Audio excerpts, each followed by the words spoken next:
Before we get to the episode today, I want to thank our sponsor, Surf Prep Sanding. Whether you're looking for the highest quality of sanders, dust extractors, or abrasives, Surf Prep has what you need to take your project to the next level. I've been using Surf Prep for a couple of years now and know firsthand the quality of their products. The amazing family who stands behind their brand is by far the best in the industry. Use code MAKERLOUNGE, all one word, for 10% off your order at surfprepsanding.com. All right. 1/3 of young people suffer from it, and 70% of everyone else is likely to experience it at some point in their lives. Now, I'm not great at math, but that means that a total of 89% of people have or will experience this in their lifetime. And I'm not talking about having deep regrets for not following the guests of today's podcast sooner. We're talking about imposter syndrome, something I struggle with when I talk to today's experts. I use that term very loosely. Welcome to the lounge. I'm Matt with Voltner Woodworking and your host of the Maker Lounge podcast. I'm Trey. I'm Steve. And I'm Nick. Finally not muted this time. And these three of my amigos and I are going to figure out who is the imposter. You guys, you're in for a treat. That's all I got to say. Okay, I'm going to text all three of you individually right now. And one of you is going to be the imposter. Oh. And Price is wrong, Bob. and you can't say if you're the imposter, okay? And I'm going to text a secret word that you have to work into the episode at some point. And we have to guess. Have you guys played Among Us? Have you seen? Do you know what Among Us is? No, sir. Fungus? It's no, that's from the pre-show. That was good. That was a good segue. It was. If you don't know what we're talking about, go check out on YouTube the pre-show. Yeah, we're not talking about bunions and fungus. Well, there was bunions, but not.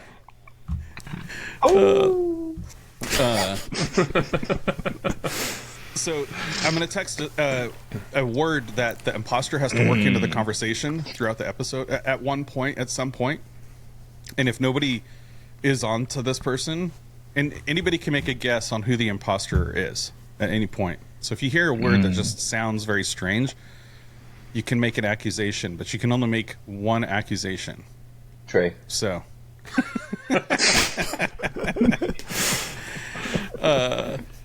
So you can only make one accusation, and so if you, it's very hard to talk and type at the same time. So I've texted one person. Don't look at your phones quite yet. But try to work in this try to work in the conversation this word that I'm texting you right now. Okay. So we talked in the pre-show. Trey, why don't you tell us a little bit about what you think imposter syndrome is? I think we all have different thoughts and definitions. Well, exactly, and that's sort of why we kind of went into the conversation. But imposter syndrome, to me, originally was more or less being in a crowd of people that I don't feel like I belong in, or I haven't achieved the same success as those people. That was the short version. Yeah, that was very short. Yeah, I'm still typing. Nick, what's your thoughts on what is imposter syndrome? No, I think that's a good one. When you get into a field or a realm of people that you, I don't know, really respect their work, and you see how good, maybe somebody you look up to, and then you're kind of in that same circle, and you really have that feeling of like, man, I'm not as good as I thought I was, or I don't deserve to be here. I think that is kind of a really dampening and crippling feeling sometimes. Yeah. Okay, cool. I was texting you guys, so I wasn't listening. So Trey, can you start over again? I'm just I can't multitask. Steve, what's your take on what's imposter syndrome?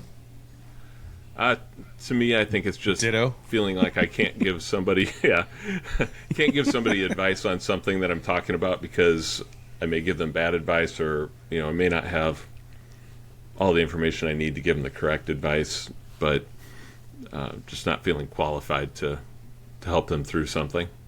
Yeah. Mm-hmm. Yeah. Okay, so by now I've texted all three of you guys individually, so somebody knows that they're the imposter. So the game Among Us, my son plays it. Basically, there's a bunch of these like alien creatures. They run around this spaceship, and there's an imposter that is basically trying to sabotage their missions, and people can guess who the imposter is in that. And I just thought it would be kind of fun to put this little spin in here. So All right, so we get a guess one time.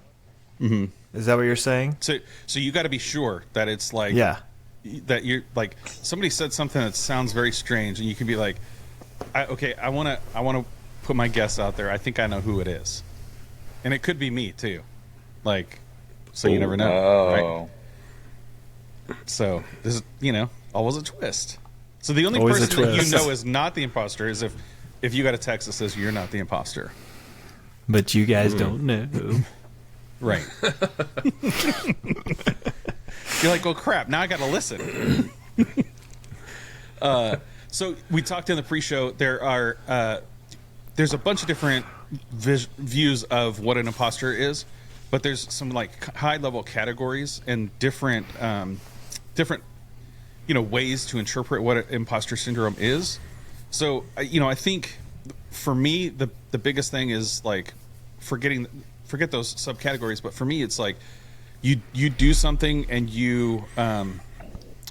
people start kind of questioning certain aspects of what you do, and then you can only go so deep, and then once you reach that point when you start the question answer period, you come to a point where you're like, ooh, I don't know as much as I thought I knew, and then you start kind of like getting into that self-doubt kind of phase.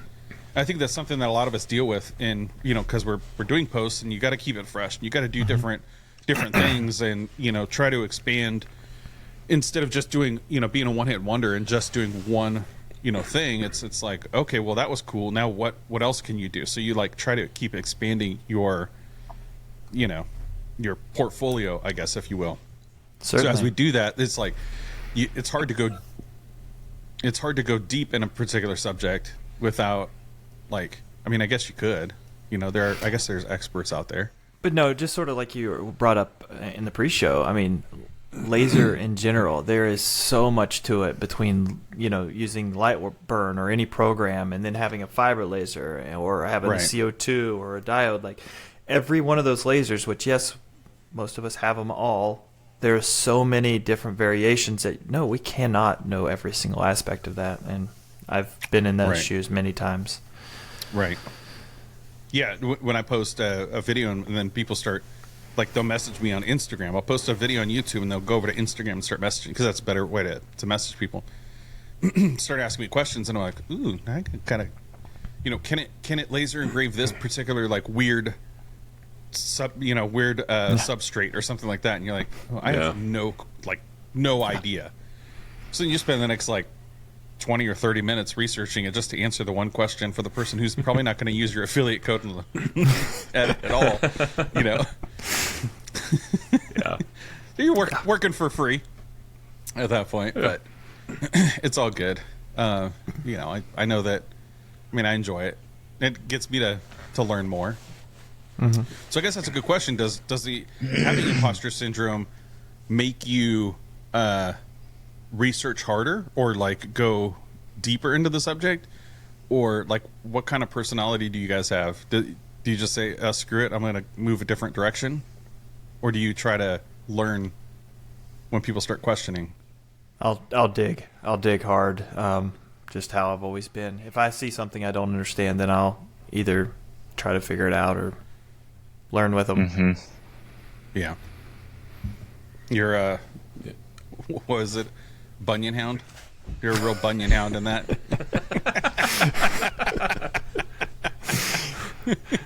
If you don't know what that is, go. I know.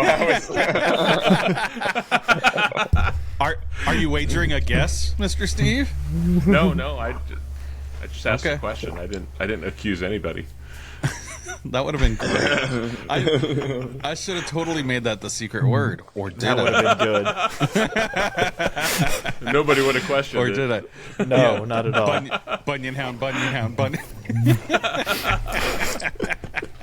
Man, he's used it like 6 times. Yeah, start getting you to guess. Yeah, no, and the secret word is not feet finder either. So, yeah, we had a lot of great discussion there in the pre-show. Some fun stuff. It was. It Jimmy- always is. Jimmy McAnally had asked, "What's everyone's trigger for the feeling of imposter syndrome? Is it someone else's comment about the work or project, or seeing someone else's project in that category?" So I know we talked a little bit in the pre-show, but Nick, you want to take a stab at that? What's your biggest trigger for feeling imposter syndrome? Yeah, absolutely. There are 2 guys here in town that are incredible carpenters that I work with.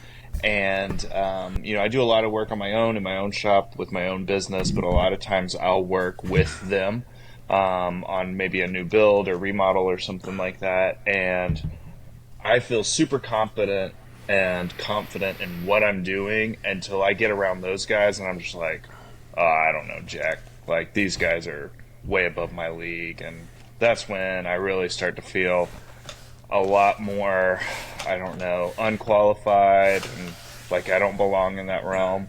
But they've been doing it for a lot longer, or about the same amount of time?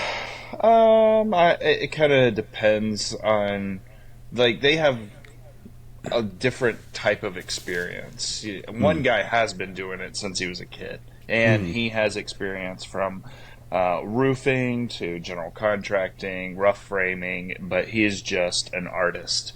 And if you haven't figured this out yet, as a carpenter, your greatest asset is problem solving. And just being able to problem solve a situation in a really creative way that makes the end product look fantastic is a true art and a skill, and some of those guys are just incredible at that. But on the flip side, man, I'm learning a ton when I work around those guys.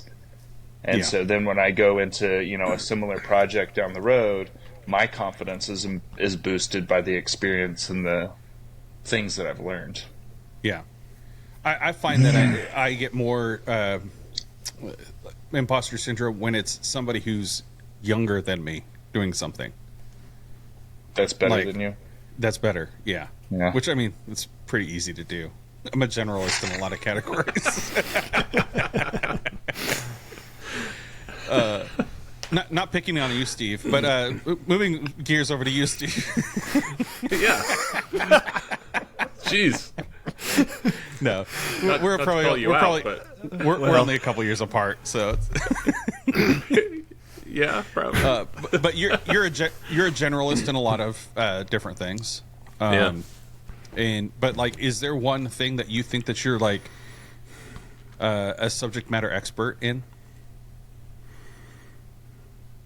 No, I don't. Me either. I feel like I'm just I feel like I'm just going to be learning until the day I die, because there's so many different aspects to all the different things we mess around with in our shops.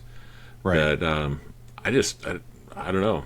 I'm still finding ways to get better at stuff I thought I was really good at until I found another better way to do it. And I don't know. I feel like CNC stuff and laser stuff I'm getting pretty good at. I'd like to get better at furniture and stuff like that, but I don't know. It's a great question. Can I Trey, tack onto that? Yeah, what absolutely. Steve was saying. So the guys that I have been around that are the most skilled are the ones who are the best students, and the people who are still struggling to learn are the ones that talk like they know and have all the experience. And so you should always be a student till the day you die, and always seeking to learn from whoever you are or whoever you're around. So I think that's not an indication of your skill level. I think that's an indication of your mindset and what you can become and where you can go to. Yeah, That's good. well, and That is good. A guy I worked with a long time ago, he told me, I was in my 20s. He's like, I'd rather learn from the experience of other people than try to figure it all out on my own and take that much longer to get better at things. And so I've always kind of had that mindset, like try to learn from everybody around you can, because I know I've learned stuff from all three of you guys. Just with the stuff I've seen you do and share on YouTube and social media. But yeah, depending on the audience, it's like, it's pretty easy to feel like an imposter, or maybe you shouldn't be the one giving information out. But Sure. So Jimmy also asked, what's the opposite imposter syndrome? So I think like having an imposter syndrome is humility. Like, I think it's you're humbled in the fact that you've recognized that you're not the best at something. For sure, whatever, right? it's not. I mean, through all the explanations and definition, it's not technically a horrible thing. Like, to experience at least once or so in your life. Like, if you say you never experienced it, then you're so narrow-minded that you are not doing yourself any justice at that point. Right. Steve, or we'll go with Trey, because we just talked to Steve. So Trey, when people go, I've had enough of you, Steve. thank you. Trey, what do people go to you like, and they say like you're an expert on something? Like, what would you say is your area of expertise? Cars? No, I'm sorry. Either my internet or the server said the server couldn't connect. I missed that entire question. IT. He's in IT. I'm sorry. You guys were frozen. It was circling, and then like it just popped back up, and you said cars. I don't... we all thought you were in deep thought, Trey. Ring the bell. What do you think I said? Ring the bell, because Oh no! There's no. We're not editing that out. Come on now. We're keeping all of it. No, basically, I was saying, what do you think? Like, if somebody was to go to you and say, like, "Oh, Trey is the expert at what?" Like, what would you say is your thing? over the last couple of years, the biggest thing has been fiber lasers. Just fiber lasers and tumblers and the work on the rotary and how to get it set up. That's been more or less, I've had more people pushed my way for that than really anything. So even more so than like your profession, you think that you're more of an expert in like that type of thing? We can take it broader, like even to your profession or to like whatever. Well, I was talking about directly on Instagram or the social media aspect of my hobby. If you're talking work, more or less part selection on the car stuff, because people, if it's hard to find part, I can usually dig deeper through the internet than most of my other coworkers. So that would be the hard to find parts would be that niche on that end. Used parts, that is. So when you come across somebody who's better kind of in that space, do you get the sense of imposter syndrome, or are you like, dang, they're better, like I want to be like that person? Oh no, I always want to be better. Like, teach me. You know, I won't take offense to anybody being better than me at anything. I'll sit back and hand you my hammer or do whatever. You know what I mean? Like, show me. Show me your wisdom. I mean, that's how I always am. I'm like Alexis in cabinet building. You know? Oh, cabinet. shoot. Please be the expert.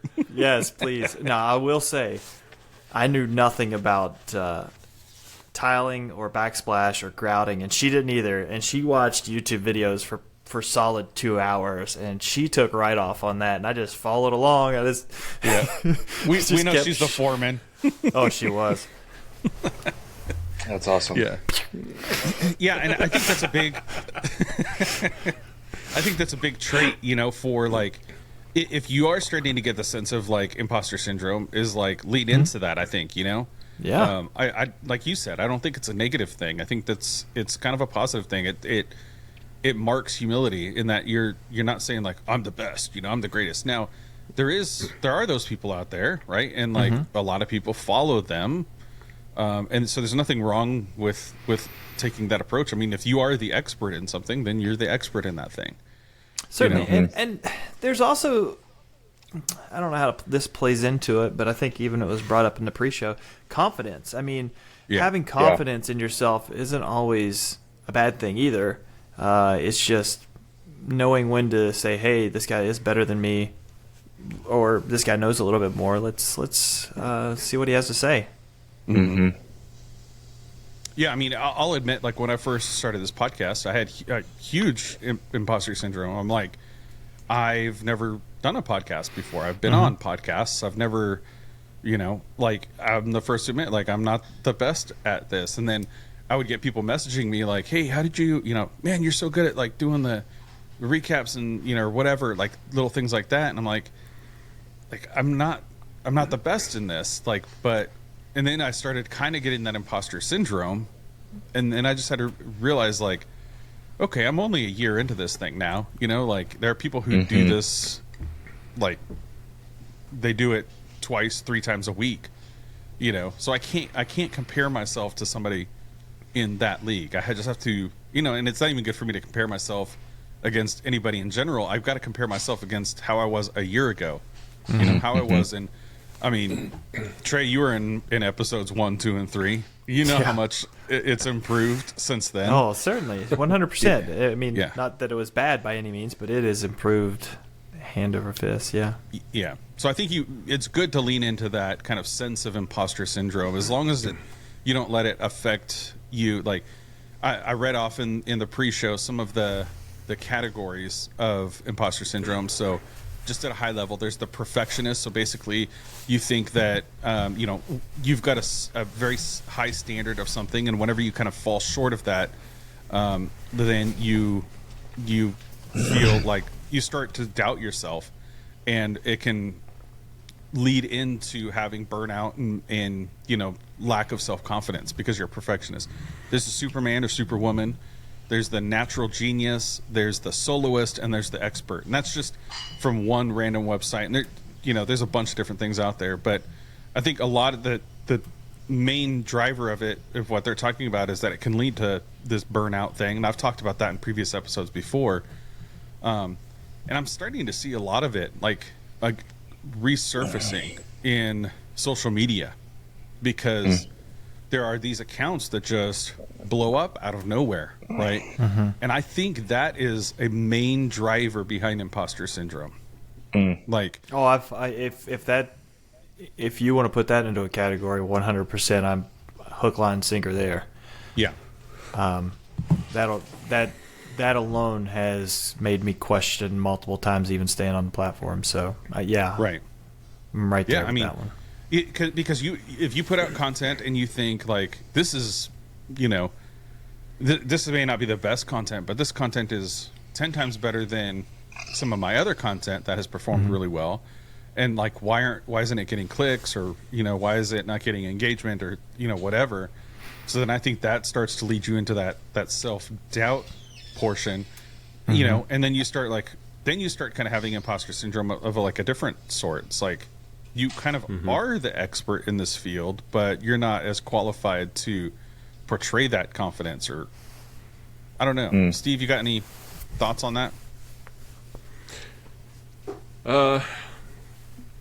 Yeah, I mean, this is like class, like I call on you when you randomly aren't expecting me to call on you. Yeah, that's Yeah. Shoot. Think of a good Start answer. reading on that first grade level again. Yeah. Quiet kid in the back, Mr. Mosley.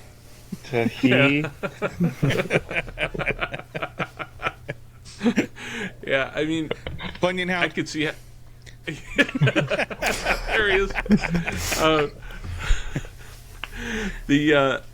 I don't know. I could see how, if you had an account that blew up, like, I mean, you've all seen accounts where they get like, 300 posts and they've got 150,000, 300,000 followers, and I could see how that could be a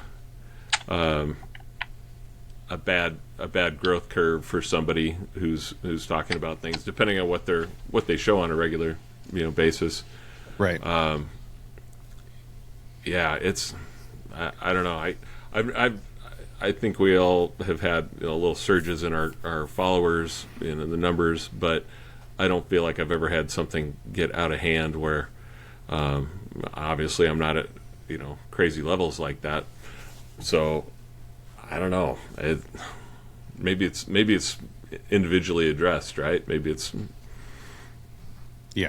not not happening to everybody who goes through that crazy kind of growth curve, but for some, I'm sure they feel that way. Yeah.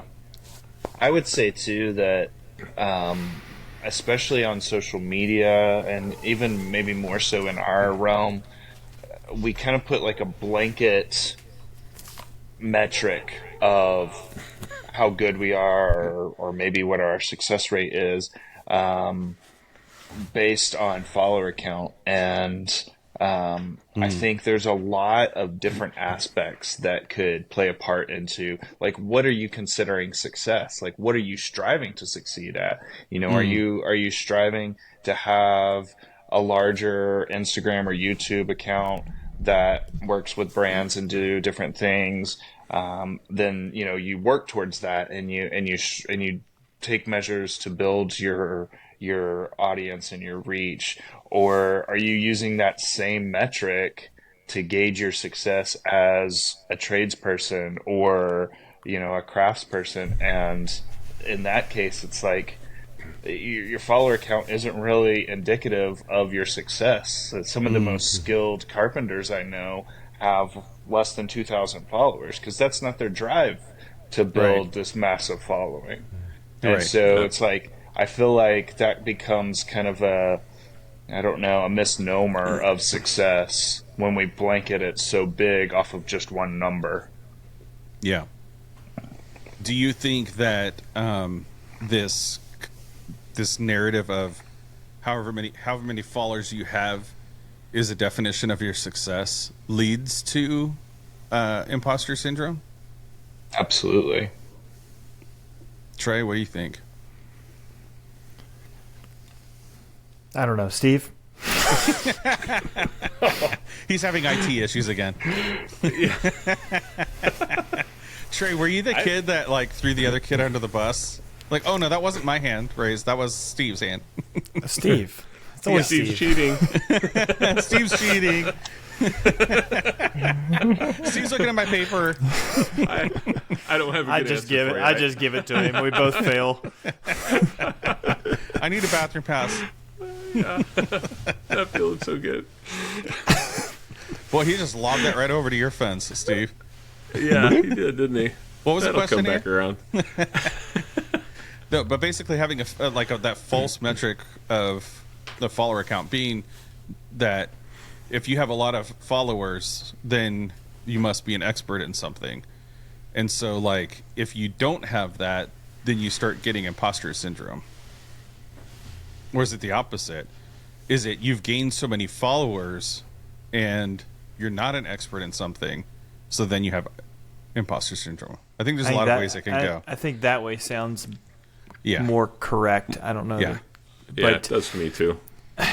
So I think So if I'm you wrong. have if you have the followers, then you should, in theory, feel like you should be an expert on something. Right. I don't have that problem because my followers count is pretty low.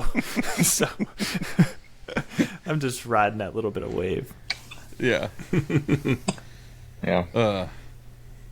All right. Well, thanks for not answering the question. I will say I have seen people with large accounts give advice that I'm like, Ooh, Yeah. Not gonna correct you publicly, but that's not Yeah. great advice. You, sir, should have imposter syndrome. Nah, you, sir, are just an imposter. Just start handing out imposter syndromes. Yeah, I like that. That's a good idea. Yeah. Is that a meme? IS. We just say IS. IS. And they're like, is what? Yeah. So, are you not doing due diligence if you see somebody give wrong information and not like try to correct them, or do you just? I let it fly. There's no point in me starting an argument. Keep scrolling. It's not worth my time. That's keep the thing. scrolling. That's what I'm asking. But I'm just saying, like, Because should otherwise you? I'm a hypocrite, because when I see those comments on my feed, I'm like, bro, you could have just kept going. Like, you don't need to sit here and try to school, right? Like, and half the time what they say, you already know that, right? Like, but there's no reason to, like... You're not changing their mind. Yeah, exactly. It's like politics, you know? Yeah. My brother used to get into all sorts of political debates on Facebook and stuff, and he was the kind of guy that would like write pages of like a retort to somebody, and he would just continue to engage with them, and then finally he came to the realization, like, I'm not changing anybody's mind. Like, for him it was just like an outlet to, like, and I think a lot of the times people just, they want to feel smarter or whatever, so that's why they put all that stuff out there. And for him, it wasn't necessarily that. It was like, you're an idiot. Like, why would you think like this? Like, don't you see? But yeah, political thing stuff. about- Yeah, the thing about that is, like, you go in so much detail and you work yourself up for somebody to literally to be able to hit one button and delete it. Like, you just, Right. you know, for no reason. Yeah. Like, literally no reason. Or just reply with complete argumentative retorts back, and like, you're not going to change somebody's mind on an opinion thing for sure. No. And when you correct somebody's technique, even it's not going to be well received. But very rarely is a critique going to be received well through electronics. Right. Yeah. It's just not. No. But Maybe if I put it in all caps. yeah, Yell at them. That always works, by the way. Yeah. For anybody taking our advice. Well, I will was going to say- say. Go I was ahead, going to say, we were talking earlier, like you brought up Trey's profession, and I'm a civil engineer, my day job, and we have a huge company, and there's all these different disciplines. I'm kind of a site design engineer, and there's wastewater engineers, there's environmental engineers, there's traffic engineers, just a smorgasbord of engineers that all have very focused. Smorgasbord. That's a fancy word. But they've all got like a focus, in these different disciplines where I've just never had that focus. So when I'm dealing with a lot of these other engineers, I'm like, yeah, tell me how it is. I feel there's like a little imposter syndrome there that, yeah, I'm a professional civil engineer, but there's so many different aspects to it, just like in the maker world, right? I mean, Yeah. we can be really good at one aspect, but somebody could school us in it. And then you go to something else, and that person may not know very much about it, where we're more of the expert. But it just varies day by day. Right. Don Patterson mentioned in the pre-show, he asked, in our community, he said, in real life, it takes experience to get over yourself and believe in yourself. And then he asks, is confidence the cure, or is there something else that works? So if we were talking about like how to get over imposter syndrome, is it just to have confidence? Is it to soak in the knowledge? Like, what's the step forward? Well, it's sort of, I kind of hit on that earlier. Like, you have to have the confidence to get over that hump to at least push forward to try something, because you get so bad imposter syndrome that you may not even try to do something in a field you're unsure of. But you have to learn. Like, you just have to break through that wall and move forward. But I think confidence is key in a lot of things that we do. Yeah, for sure. Or to just accept failure. I mean, we all fail. We try things. Right. Yeah. I fail a lot. So, by the way, somebody has mentioned the secret word. So, if anybody's looking to make a guess, you can guess at any point. And they're one of the Patreon members will be a winner of some podcast swag. So, Ooh. there's a little something online. Any wagers yet? Anybody figure it out yet? I have a guess both ways, but I don't want to throw out my. Do they have to use it? I'll just say it's not Bunyan. It's not Bunyan. It's not Bunyan. Thank goodness. Yeah, it's not Bunyan or Feet Finder or OnlyFans. So we can keep going. Just wanted to throw that out there if anybody had any wagers that they wanted to throw out their guess. Okay. Okay, so let's see what other comments we had in the pre-show. So let's see. Jimmy mentioned that he says, for me, it's about recognizing the mistake on a project after it's complete. So we kind of mentioned, once you kind of get through with a project or something, a particular topic, let's say, like when I do a YouTube video and I push publish, and then some of the questions that come in, I'm like, oh, I probably should have addressed that, but maybe I'm not 100% confident on that piece of information. So like then I start kind of getting that self-doubt, like did I do the video justice? Do I even know what I'm talking about?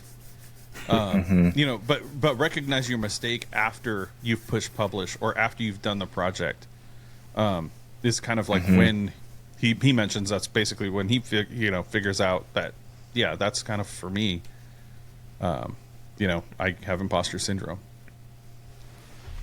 Well, I think that you really have to recognize what state are you in? Is this something where you feel inadequate in the sense of, man, I really need to learn more about this?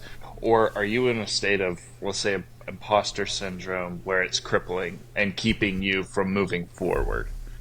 Because I think those are two very different, distinctive things. One being a healthy mindset of like, I need to continue to grow. I recognize where I'm strong and where I need to improve. And, like Trey was talking about earlier, researching and diving into those areas that you want to learn about and learning more, versus just spinning your wheels and focusing on the fact of, I'm not great at this, or I see somebody who's better than me at this, and not going anywhere forward from that, and that being a much more unhealthy side of it. Mm-hmm. Yeah. Okay. Well, let's go ahead and give a free guess to everybody for the imposter. Steve, smorgasbord. Steve. Oh, yes. Nick. Ooh, so we have 2 for Steve and 1 for Nick. Trey, you mentioned what was it? Smorgasbord. That did it for you? That was the word that I got hung up on. Why? I don't know. Just kind of caught me off guard. Did I use it incorrectly? No. All right. Okay, is that your final answer? If I was to make it your official guess, would you stick with it? Yes. Nick, how about you? Not that confident. Imposter syndrome. Nobody guessed me? Nobody guessed me at all? No, I'm going with the odds. I'm going with Steve. The only thing Really? that you threw out there was the bison hound, which, Yeah. but And nothing- Feed Finder. Yeah, but you said neither one of those could be it. Nothing else caught me off guard. Did I Yeah, when you ruin said it? Bunyan wasn't going to be the word, I was like, oh, no, not Matt. Did he disguise himself too well? I think you Nick, did. is that your final answer? Yeah, I'm going with Steve. What if Steve is right and it's Nick? Trey, you want to change your answer? No, I'm sticking You're to my sticking with guns. Steve. Yeah. What if Matt is trying to guide everybody else to pick someone else except him?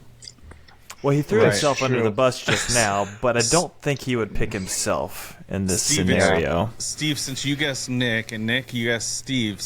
Steve, you have a Wait. chance to convince Trey? Trey that it's not you. Wait, How do I do that? Okay, Guilty Nick, as charged. Nick, you have a chance to convince us it's not you. I think Steve was the one that was talking whenever Guilty. you said that he someone said the word, so it's like it's Steve. Oh man, that was too easy. I shouldn't have thrown that. Shouldn't have thrown that out there after you said the word. Yeah, I should've don't know just let- why you said that, man. I don't know. was it smorgasbord? It was smorgasbord. I Yeah. knew it. So I will say, I feel like that was very well disguised. I feel like He did a great job at that. He Yeah. did. He did. I didn't register at all. Yeah. Till Matt said, was that smorgasbord? Yeah. I was Totally like, threw him under the bus. I watched his eyes go like boop. Well, the idiot. word caught me off guard. Not that it was used incorrectly or anything else. It just you. it Thank was you. just not a. There's a smorgasbord of people. Well, I don't know. I'm not saying this one way or the other, but I felt like that fit within both the context and Steve's personality. So Yeah, it didn't it did. register at all to me. Don't take I'm that not sure as how an to take insult. that. Okay, so You look like the guy who would use smorgasbord. okay, so since Nick disappeared on us, Trey, guess a number 1 through 25. Take your 1 time. through 25. I'm gonna go It's straight really with 18. not that difficult. 14. I said 18. Whole numbers too, please. My number. 18. Okay. 18. 1, 2, 3, 4, 5, 6, 7, 8, 9, 10, 11, 12, 13, It's after 16, 17. 17. Brent Jarvis. Brent Jarvis Wow. is the winner. Brent Jarvis. Yes, clean cut woodworking. So Good I'll for be him. sending Brent some swag. Heck Nice. yeah. Right. Yeah.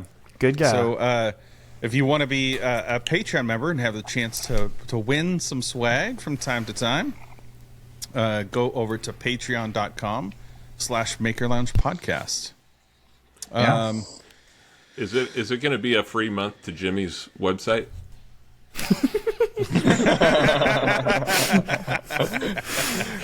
And by Jimmy's website, we mean Feet Finder. You're supposed to reference. Go back and watch the pre-show. yeah. You gave away the punchline. But they don't know the username yet. They haven't put it all together. Ooh, yeah. That's true. Some good conversation over there in the pre-show. Love doing the pre-show stuff. It's good. Okay, so just to wrap it up, essentially from the imposter syndrome. So imposter syndrome not necessarily a bad thing, right? Steve? No. No. I mean, there are No. a smorgasbord of imposter syndromes out there, That's true. Yes. but none No, of I them mean, is necessarily bad. Well, through our conversation of me not being sure of what exactly the way to look at it or think of it, I've come to the conclusion it's not a bad thing. It's humbling. It's knowing you can improve on a certain task, but there's also a negative side to it of never feeling self-worth. So, I mean, it goes both ways, but there's good and bad, like anything. But Yeah.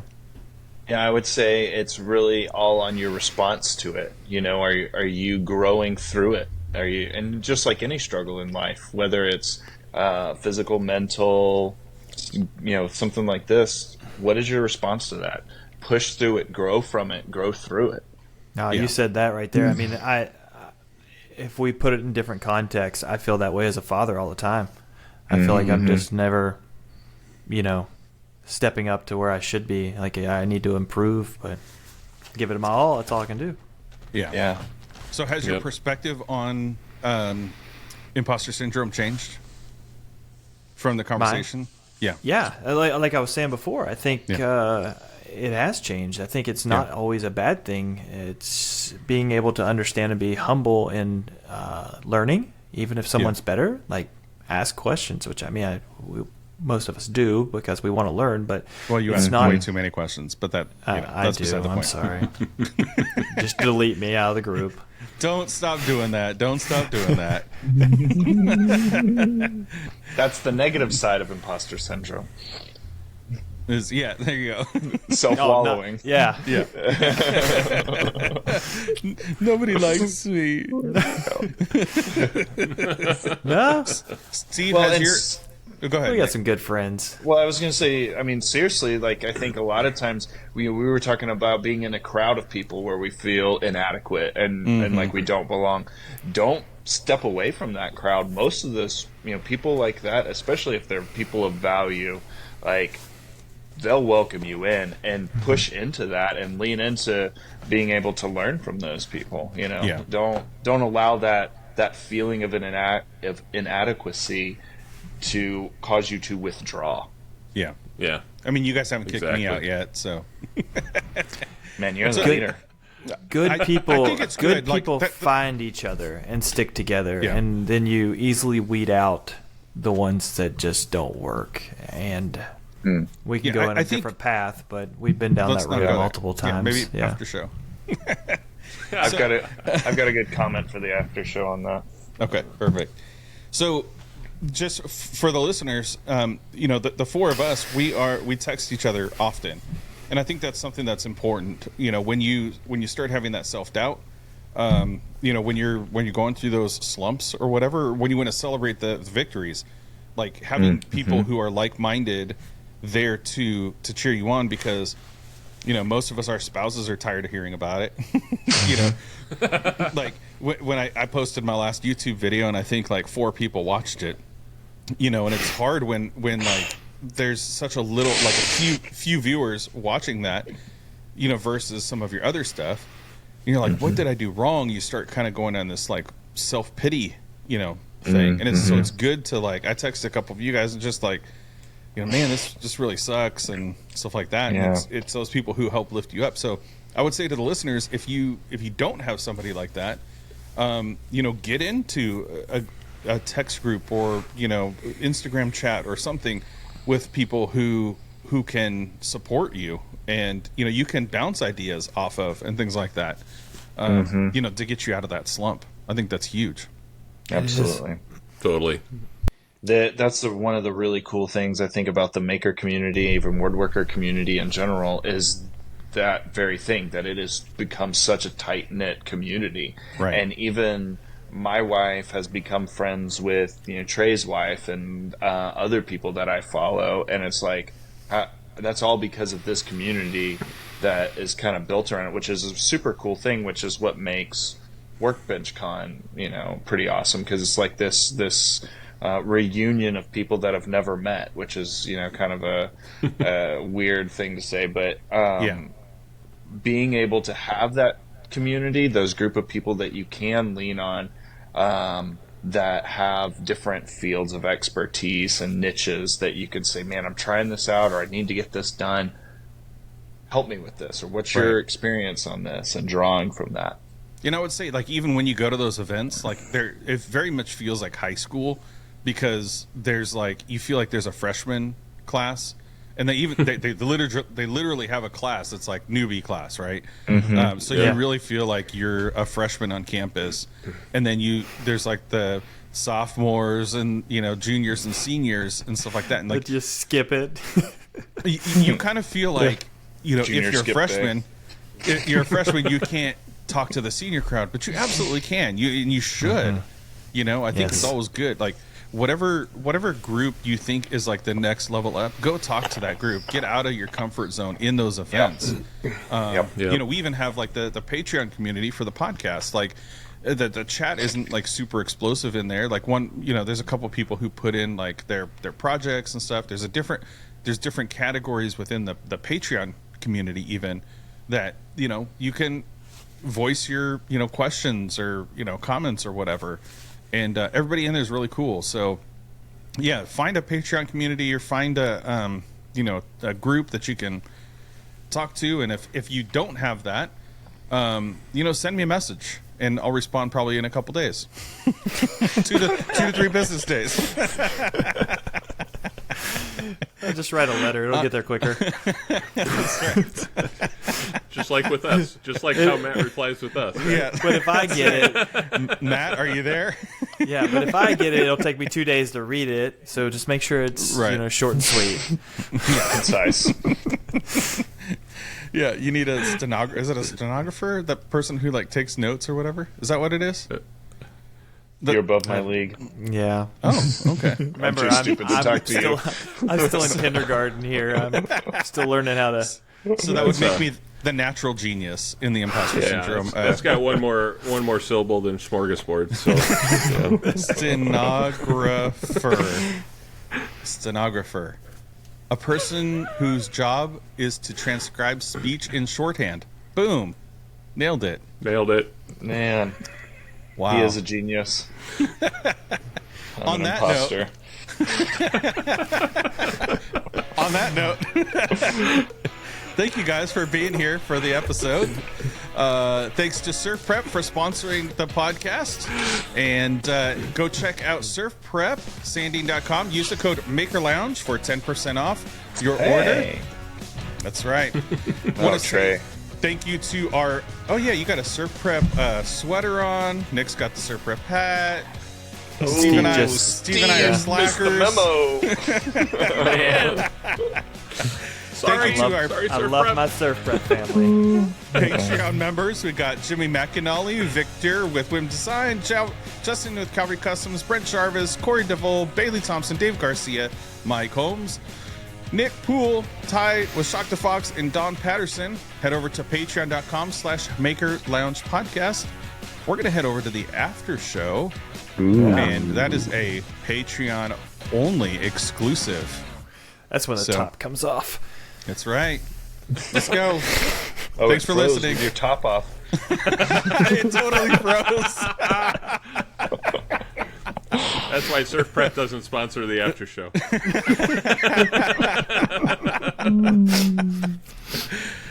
Let's go over to that after show, guys. Thanks for listening.